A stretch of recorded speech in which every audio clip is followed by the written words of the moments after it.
আজি মই জাষ্ট এটা ভিডিঅ' আপোনালোকক দেখাব ওলাইছোঁ। যদি ভিডিঅ'বোৰ আপোনাৰ মনত কিবা ভাবি আছে বা কিবা বিভ্ৰান্ত সৃষ্টি কৰি আছে তেনেহ'লে কমেণ্ট কৰিব আৰু মোক সুধিব, মই এনচাৰ দিবলৈ প্ৰস্তুত আছোঁ। চাওক, অসম আৰু কেৰালা, আপোনালোক গোটেইকেইটা মানুহে জানে যে কেৰালা এডুকেশ্যনৰ কাৰণে নাম্বাৰ ওৱান আছে। আৰু আমাৰ অসমত কি আছে? ধৰিবলৈ একোৱেই নাই। এটা মানুহে আছিলে, সেও আজি ঢুকাই গ'ল, আমাৰ জুবিন দা। তাৰপিছতো মই আৰু এটা ক'ব বিচাৰিছোঁ যে আমাৰ অসমত যিমানখিনি ড্ৰাগছৰ নিচা কৰি আছে মানুহে, গাঞ্জা নিচা কৰি আছে মানুহে, কিয় সেইটো একশ্যন লোৱা নাই? আমাৰ অসমৰ গভৰ্ণমেণ্টে এইটো একশ্যন লোৱা নাই।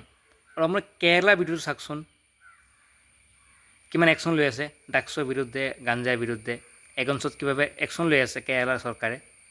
এইটো হ'ল কেৰেলা, গম পাইছে? কেৰেলাৰ ল'ৰা ছোৱালী যে ড্ৰাগছ গাঞ্জা খাই নাথাকে, পাৱাৰফুল এডুকেশ্যন। সিহঁতে এডুকেশ্যন কৰিব লাগে, পঢ়িব লাগে, ডক্তৰ হ'ব লাগে, ইঞ্জিনিয়াৰ হ'ব লাগে। আৰু আমাৰ অসমৰ ল'ৰাবিলাক বাপে টকা খাইখিনি চুলাইমত অকণমান খাব, ঘৰত আহি পেলাই মাৰধৰ কৰিব আৰু ড্ৰাগছৰ বেজি ল'ব।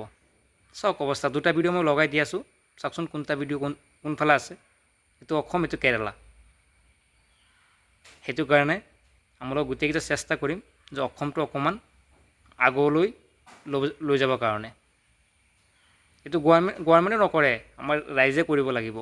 যিমান ড্ৰাগছ বিৰোধী আছে অসম, গোটেইকেইটা একদম ক্লিয়াৰ কৰিব লাগে, যাতে এজনো থাকিব নোৱাৰে। আপোনালোকে সকলোৱে প্ৰতিবাদ কৰক যে অসমটো ড্ৰাগছ মুক্ত হ'ব লাগে আৰু গাঞ্জা মুক্ত হ'ব লাগে। আৰু অসমত তুফান একশ্যন কৰিব লাগিব দেই। চাওক ভিডিঅ'টো।